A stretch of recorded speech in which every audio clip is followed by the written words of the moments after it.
saludándole en el amor del Señor, deseando ricas y abundantes bendiciones del cielo hacia sus vidas. Ha llegado la hora de compartir el devocional, el pancito diario de vida que tanto bien hace a nuestras almas. Hoy cerraremos nuestra sección, un tema en 3 partes, y hoy vamos a meditar bajo el título Perdonando ofensas. Perdonando ofensas. Y vamos a posicionar un versículo base, en realidad 2.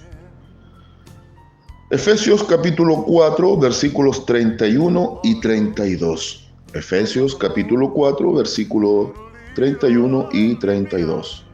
Mientras lo busca, ya hemos visto 2 partes muy importantes de esta serie, donde ya hemos observado cómo Dios, por medio del Señor Jesucristo, perdonó nuestros pecados, único facultado para perdonar pecados, como también, una vez sabiendo que hemos sido perdonados, no hay cosa más sana que traiga realmente liberación a la vida del creyente ya como salvo, es perdonarnos a nosotros mismos.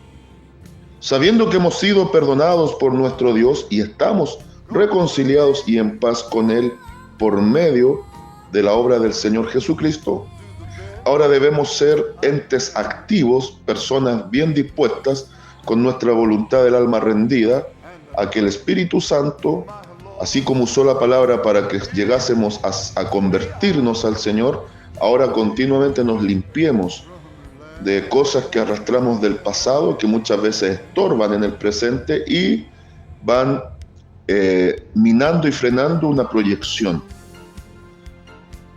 Pero tan importante como todo esto también es para el contexto de iglesia y para también terminar de sanar, si hay algún área nuestra interna que debe ser sana, perdonar ofensas.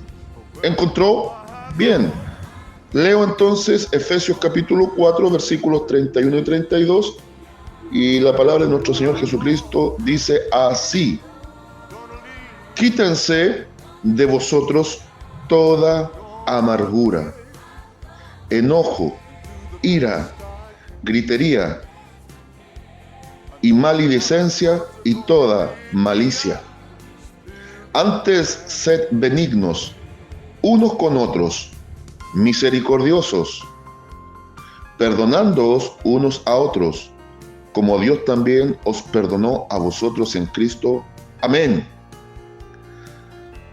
Una vez más, el adoctrinador de la iglesia, apóstol a los gentiles y apóstol de la revelación, el cual es el apóstol Pablo, en su pluma magistral que fue inspirada para dejarnos un legado de 13 cartas, en esta maravillosa carta a los Efesios, cuyo contexto es la iglesia como cuerpo, vamos a cotejar con Colosenses, donde ahora la pluma magistral inspirada, el Espíritu Santo lo guía a llevar a nosotros el entendimiento de Cristo como la cabeza de la iglesia.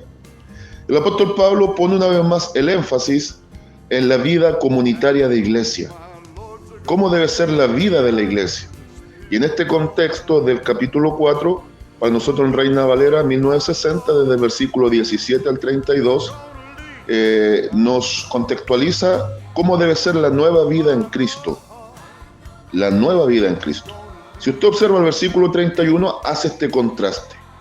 Antes de que hubiésemos sido perdonados nuestros pecados, antes de comenzar el periodo de la restauración del Espíritu Santo, de quitar esa falta de perdón propio, habían varias cosas en nosotros que no eran correctas y que si ahora están presentes en el círculo de la iglesia, van a estorbar la vida comunitaria, la vida de comunión, por ende el crecimiento y el perfeccionamiento de la iglesia. Entonces aquí es donde cobra mucho protagonismo, crucial importancia, una actitud de disposición al perdón mutuo de las ofensas. Pablo enumera 6 situaciones que obviamente eran propias de la vida antigua, pero que cada tanto, en lo principal en la iglesia de Éfeso, una iglesia hermosa, pero que había mucho pecado, en derredor que estaba infiltrándose en la iglesia, y algunos que viniendo desde ese mundo no habían cambiado su actitud hacia la nueva vida, estaba estorbando la vida de comunión congregacional. Y Pablo los enumera: amargura, enojo, ira, gritería, maledicencia, malicia. Veamos: amargura, enojo, ira, gritería, maledicencia, malicia. ¿Por qué amargura? Aquí hay algo bien interesante. Cuando hay amargura en nuestro corazón, está muy ligado a lo que veíamos en meditación el día de ayer. Cuando hay cosas de atrás que no han sido zanjadas, es muy difícil que podamos crecer en la gracia, en una vida plena en el Evangelio. Muchas veces cuesta romper con pasados dolorosos. También cuesta con perdonar ofensas y agravios que nos han hecho.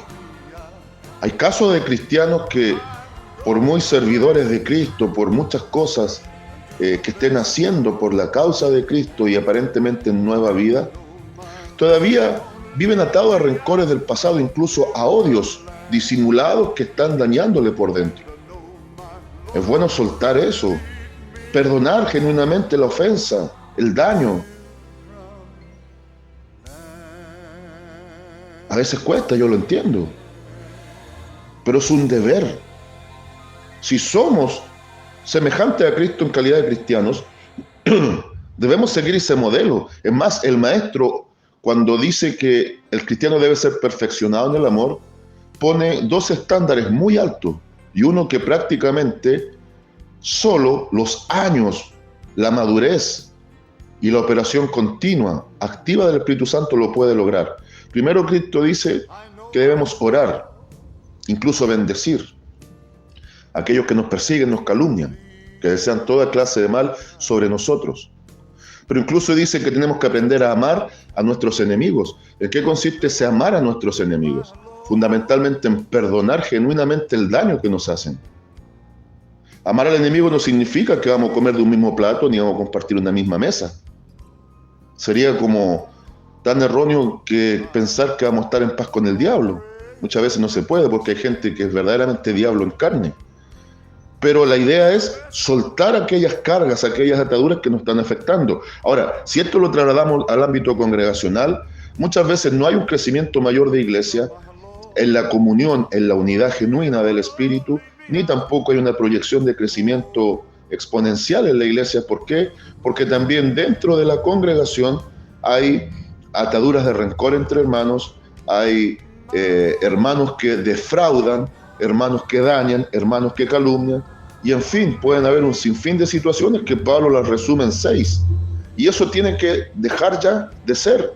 La amargura, el enojo. Por eso acá mismo, pero en el 4:26, y aplica mucho incluso al ámbito matrimonial: airaos, pero no pequéis, ni deis lugar al diablo. Entonces, ¿qué está diciendo Pablo? Por naturaleza humana, a momentos va a venir el enojo, la ira. Incluso hay un tipo de ira santa que tiene que ver con el celo de Dios, que está asociado a lo de Él cuando es blasfemado. Dice: muy bien cristianos, se entiende que eso es propio de nosotros, por nuestra naturaleza que está siendo renovada. Pero lo que debes impedir es pecar en medio de la ira, en medio del enojo, porque le das lugar al diablo.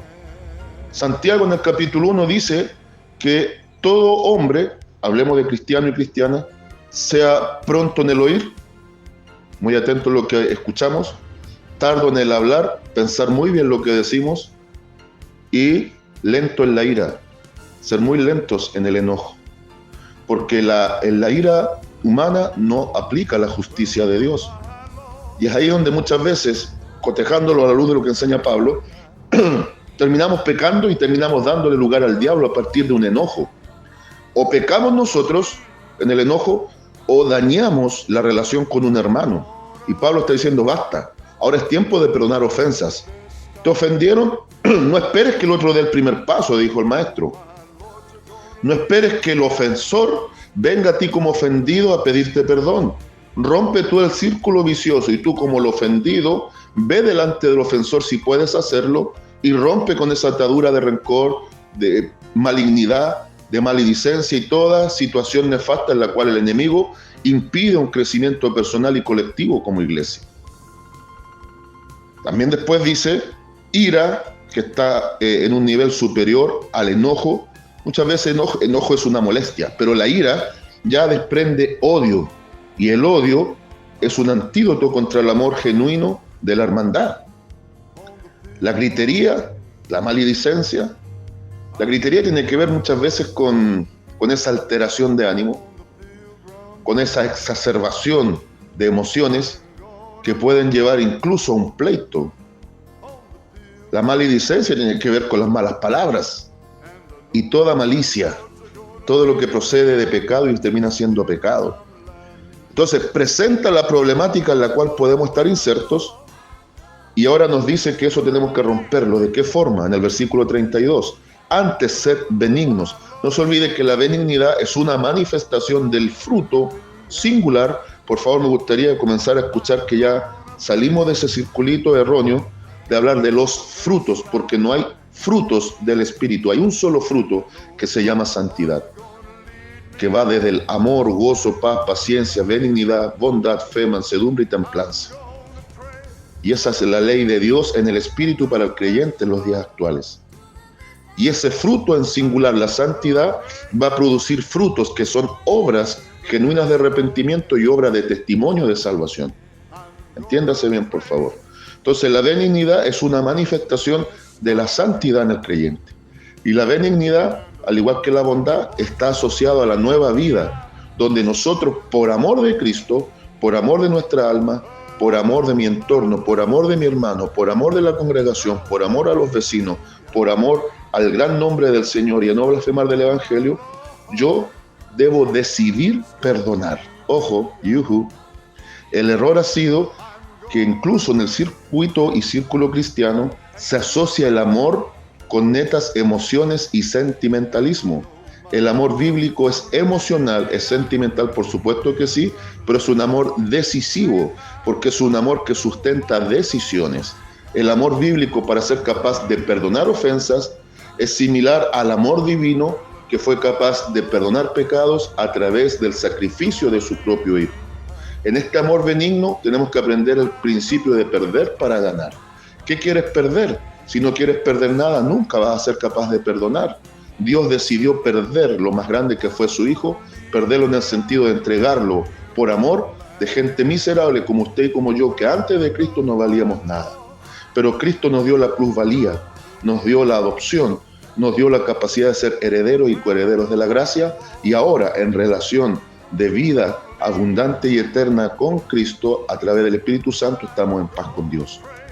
Y no es una petición como un favor, es una orden. Es una orden de parte de Dios para que decidamos perdonar. Entonces, antes sed benignos unos con otros, misericordiosos, perdonándoos unos a otros como Dios también os perdonó a vosotros en Cristo. ¿Se da cuenta? Presenta 6 situaciones contradictorias que impiden el perdón mutuo, pero después aplica la benignidad y la misericordia, partes del fruto del Espíritu, y lo asocia al perdón genuino. Y pone como ejemplo lo hecho por el Señor Jesucristo. En otras palabras, no tienes excusa si no lo haces. Y quiero que esto lo cotejemos a la luz de Colosenses. Siempre me gusta estudiar y comparar Efesios con Colosenses, repito, porque una muestra lo que es la iglesia, el cuerpo de Cristo, la carta a los Efesios, y en Colosenses muestra cómo la cabeza Cristo opera haciendo estas cosas nosotros cuando también lo permitimos. Colosenses capítulo 3, versículos 12 al 14.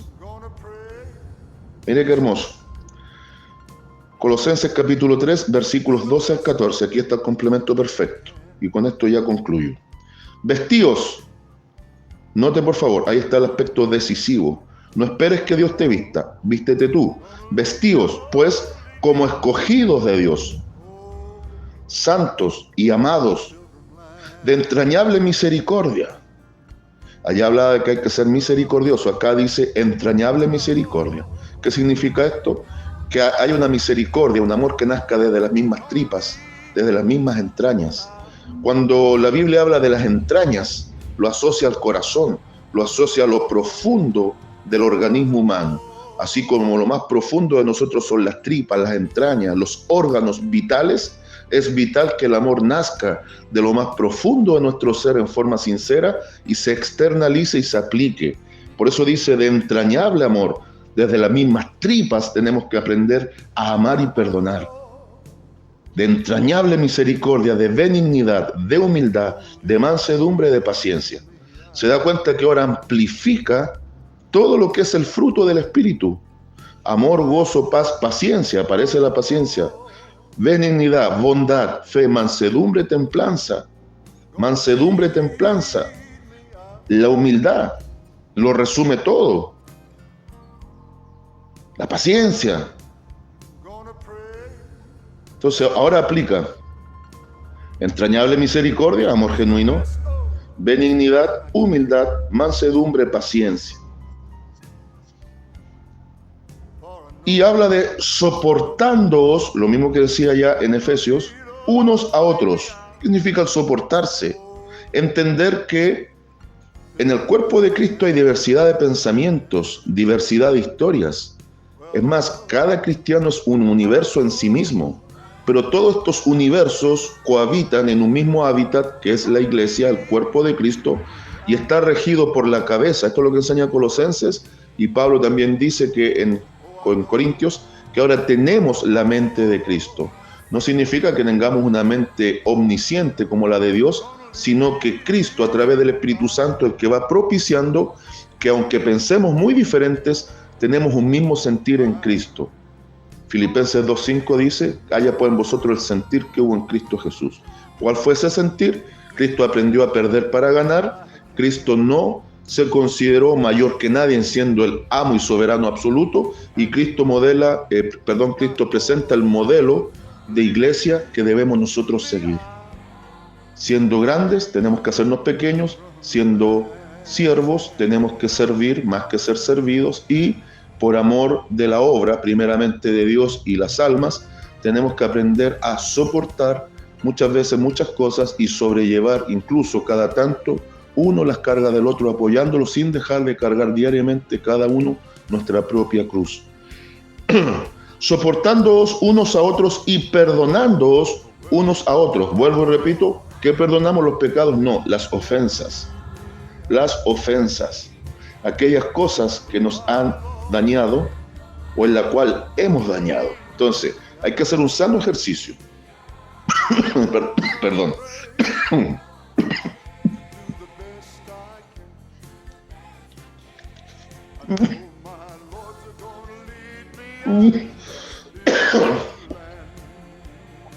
Discúlpeme. Hay que perdonarse los unos a los otros. Hay que hacerlo. Es una demanda. Es una decisión.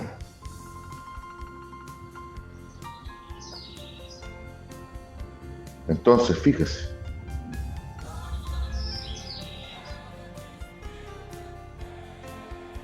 Por amor de Dios, por amor a la obra, por amor a nosotros mismos, seguimos el modelo de Cristo, de perdonar. Soportándoos unos a otros y perdonándoos unos a otros. Si alguno tuviere queja contra otro, de la manera que Cristo os perdonó, así también hacedlo vosotros. El modelo de Cristo. Y mira el 14. Y sobre todas estas cosas, vestidos de amor, que es el vínculo perfecto. Es el vínculo perfecto.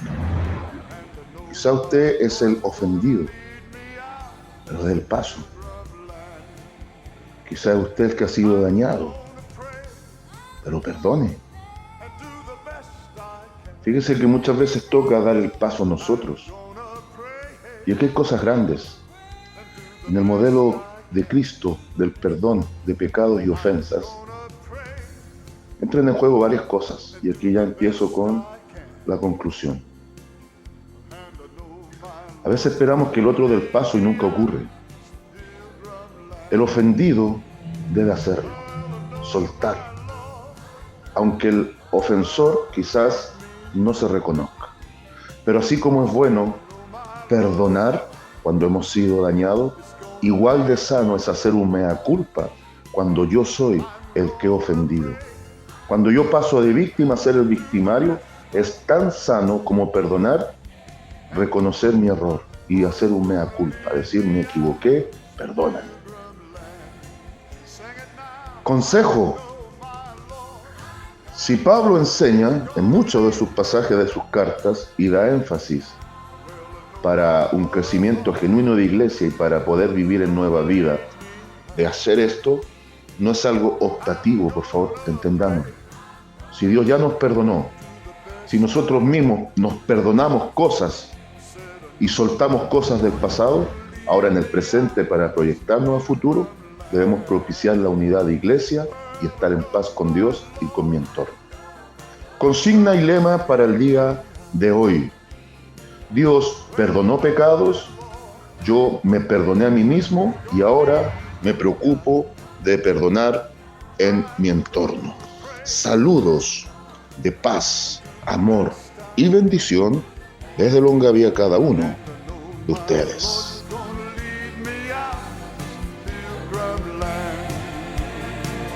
And I know my Lord's gonna lead me out.